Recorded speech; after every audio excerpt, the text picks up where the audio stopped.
재림성도 여러분 안녕하십니까? 오늘 12권 넷째 날 수요일 공부를 함께 시작하겠습니다. 먼저 기도하겠습니다. 자비로우신 아버지 하나님, 오늘도 우리가 말씀 앞에 다시 서게 하시니 감사합니다. 주님을 떠나서 방황하는 자녀들과 가족과 사랑하는 이들을 생각할 때에 우리의 마음에는 아픔과 눈물이 있습니다. 오늘 말씀을 통하여 하나님의 마음을 보게 하여 주시고 낙심보다 소망을 붙들게 하시며 정죄보다 사랑으로 기다리는 믿음을 배우게 하여 주시옵소서. 예수님의 이름으로 기도드립니다. 아멘. 오늘 제목은 방황하는 자녀입니다. 여러분, 이 제목은 많은 부모님들과 성도님들의 마음을 깊이 울리는 제목인 것 같습니다. 신앙적으로 굳건한 가정에서 자랐음에도 불구하고 어느 순간 자녀가 교회와 신앙에서 멀어지는 일을 경험하는 가정들이 있습니다. 어릴 때에는 안식일학교도 잘 나오고 찬양도 하고 교회들 친구들과 잘 지내던 아이들이 자라면서 하나님에게서 멀어지는 것처럼 보일 때 부모님의 마음은 얼마나 아프겠습니까? 겉으로는 담담해 보여도 마음속에는 내가 무엇을 잘못했을까? 어디서부터 어긋난 것일까? 다시 돌아올 수 있을까라는 질문들이 계속 남을 것입니다. 오늘 교과는 에브라임의 이야기를 통하여 이 문제를 다루고 있습니다. 에브라임은 하나님의 백성이었지만 하나님을 떠났습니다. 호세아서는 에브라임의 영적 상태를 매우 아프게 묘사하고 있습니다. 하나님을 알고 있었지만 마음은 멀어졌고 언약의 백성이었지만 다른 것들을 의지했습니다. 이것은 단지 옛날 이스라엘의 이야기만은 아닙니다. 오늘 우리의 가정과 교회 안에서도 일어날 수 있는 이야기라는 것이죠. 먼저 예레미야 31장 16절과 17절에 있는 말씀을 함께 봅니다. 여호와께서 이와 같이 말씀하시니라. 내 울음소리와 내 눈물을 멈추어라. 내 일에 삭슬 받을 것인즉 그들이 그의 대적의 땅에서 돌아오리라. 여호와의 말씀이니라. 너의 장래에 소망이 있을 것이라. 너의 자녀가 자기들의 지경으로 돌아오리라. 여호와의 말씀이니라. 아멘. 여러분, 이 말씀은 참으로 우리에게 위로가 됩니다. 하나님은 라헬의 울음소리를 들으셨습니다. 하나님은 부모의 눈물을 모르시는 분이 아니십니다. 자녀 때문에 흘리는 눈물, 가족 때문에 잠 못 이루는 밤, 사랑하는 사람이 주님에게서 멀어진 것을 보면서 느끼는 고통을 하나님께서는 분명 아십니다. 그런데 여러분, 하나님께서는요, 거기서 끝내지 않으십니다. 너희의 장래에 소망이 있을 것이라. 너의 자녀가 자기들의 지경으로 돌아오리라. 이것이 하나님의 말씀입니다. 여러분, 이 말씀은 모든 상황이 즉시 해결된다는 단순한 약속으로만 읽어서는 안 될 것입니다. 그러나 분명한 것은 하나님 안에는 소망이 있다는 것이죠. 우리가 보는 현재의 모습이 전부가 아니라는 것입니다. 지금은 멀어 보이고, 지금은 차가운 듯 보이고, 지금은 듣지 않는 것 같아도 하나님의 은혜는 여전히 일하고 있다는 것입니다. 하나님께서는 떠나간 자녀를 결코 잊지 않으십니다.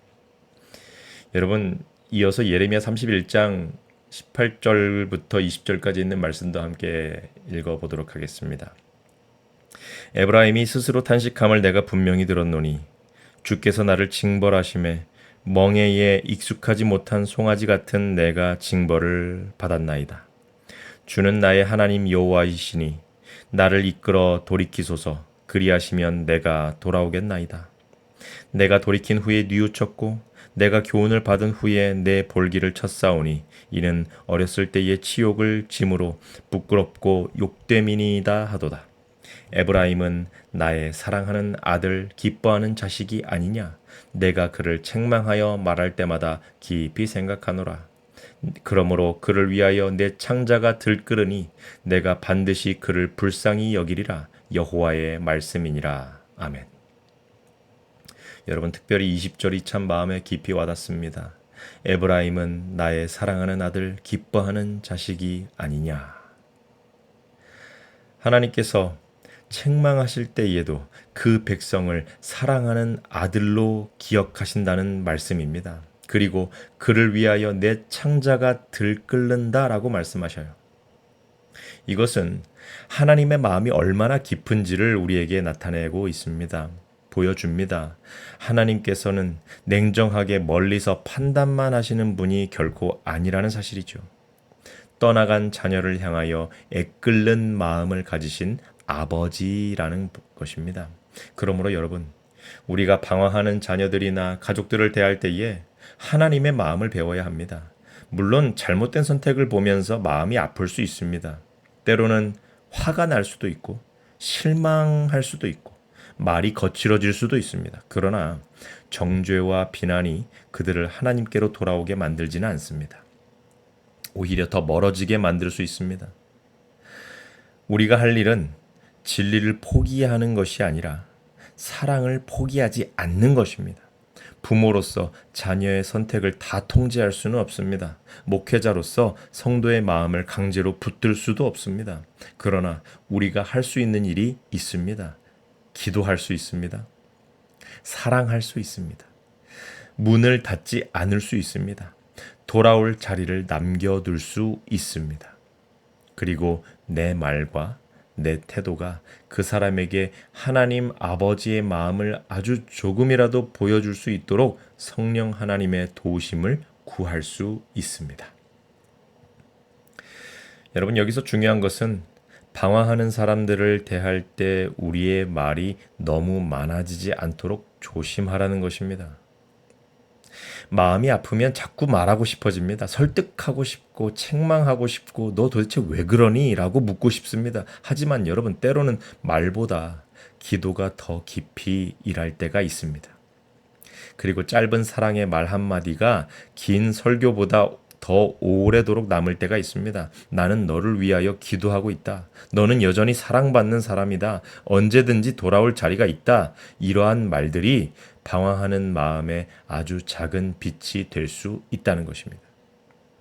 여러분, 혹시 이 방송을 듣는 분들 가운데 우리 아이는 너무 멀리 갔습니다 라고 생각하는 분들이 계실지 모르겠습니다. 그러나 하나님께 너무 먼 곳은 없습니다. 요나가 바다 깊은 곳에 있었을 때에도 하나님께서는 그를 아셨고 찾아가셨고, 탕자가 먼 나라에 있었을 때에도 아버지의 집은 여전히 열려 있었습니다. 우리가 보는 거리는 길어 보여도 멀어 보여도 하나님의 은혜에는 그 거리를 넘어서는 능력이 있습니다. 그래서 오늘도 우리는 소망을 말할 수 있다는 것이죠. 여러분, 또 하나 마음에 새겨야 할 것은 방황하는 사람을 향한 하나님의 사랑은 기다림을 포함한다는 것입니다. 여러분, 기다려준다는 것은 아무것도 하지 않는다는 것이 아닙니다. 기다림은 기도하며 사랑의 문을 열어두는 것입니다. 기다림은 상대를 포기하지 않되 하나님보다 앞서가려 하지 않는 자세인 것입니다. 부모는 자녀를 너무 사랑하기 때문에 조급해질 수 있습니다. 목회자는 성도를 너무 아끼기 때문에 빨리 돌아오게 만들고 싶을 수 있습니다. 그러나 사람의 마음은 억지로 움직일 수 없습니다. 그래서 기다림은 믿음의 훈련입니다. 물론 기다린다는 것이 잘못을 괜찮다고 말하는 것은 아닙니다. 죄를 죄가 아니라고 하는 것도 아닙니다. 그러나 진리를 말하는 방식이 하나님의 마음을 닮아야 한다는 것이죠. 하나님께서는 에브라임을 책망하시면서도 나의 사랑하는 아들이다 라고 부르셨습니다. 이것이 참 중요합니다. 여러분, 책망 속에도 관계가 남아 있어야 한다는 것이죠. 슬픔 속에도 사랑이 여전히 남아 있다는 것입니다. 우리도 방황하는 이들을 바라보고 또 생각하고 그들을 향하여 이야기할 때에 너는 그렇게 살아서는 안 된다. 너는 끝났다. 너는 너무 멀리 갔다. 이러한 것이 아니라 너는 여전히 하나님께 사랑받는 사람이다 라는 마음을 잃지 말아야 한다는 것입니다. 그리고 혹시 자녀가 신앙에서 멀어진 것 때문에 지나치게 자기 자신을 정죄하는 부모님들이 계시다면 여러분, 오늘 우리가 함께 나눈 이 말씀 안에서 위로를 받으시기를 바랍니다. 위로를 받으셨으면 좋겠습니다. 부모로서 돌아봐야 할 부분들, 그러한 것들이 있다면 여러분 겸손히 회개하는 것도 필요할 것입니다. 그러나 모든 책임을 자신에게만 돌리며 무너질 필요는 없습니다. 여러분, 하나님께서도 완전한 사랑으로 이스라엘을 사랑하셨지만 이스라엘은 하나님을 떠났습니다. 중요한 것은 지금부터 어떻게 사랑하고 어떻게 기도할 것인가입니다. 우리의 후회보다 하나님의 은혜가 훨씬 크다는 것을 기억하시면 좋겠습니다. 우리의 부족함보다 하나님의 긍휼하심이 훨씬 깊다는 것을 잊지 마시기 바랍니다. 오늘 수요일 공부를 마무리하면서요. 영감의 교훈에 있는 말씀을 함께 묵상해 보면 좋겠습니다. 낙심하지 않게 하라. 죄 중에서 방황하던 자가 하나님께로 돌아가려고 할 때에는 비평과 의심을 받는 일이 흔히 있다.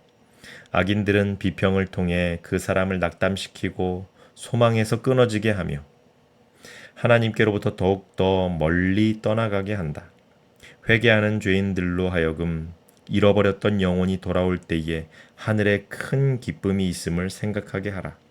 그로 하여금 하나님 사랑 안에서 쉬게 하고 어떤 경우든지 바리새인과 같은 사람들의 조롱과 의심으로 낙심하지 않게 하라. 여러분, 돌아오려는 사람을 낙심하게 하지 말아야 합니다. 우리가 가장 조심해야 할 것은 내가 너 그럴 줄 알았다라는 식의 태도입니다. 돌아오는 사람에게 필요한 것은 차가운 분석이 아니라 따뜻한 환영입니다. 하나님 사랑 안에서 쉬게 하는 것입니다. 여러분, 오늘 우리가 방황하는 자녀들과 가족들과 성도들을 위하여 기도할 때에 그들을 향한 우리의 마음도 하나님께서 부드럽게 만져주시기를 기도해야 합니다. 오늘 함께 나눈 이 모든 말씀들 기억하시면서 우리 오늘 기도로 교과를 마치도록 하겠습니다. 사랑의 아버지 하나님, 주님을 떠나서 방황하는 자녀들과 가족들과 사랑하는 이들을 위하여 기도합니다. 우리의 눈물과 아픔을 주님께서 잘 아시오니 오늘 우리에게 소망을 심어 주시옵소서.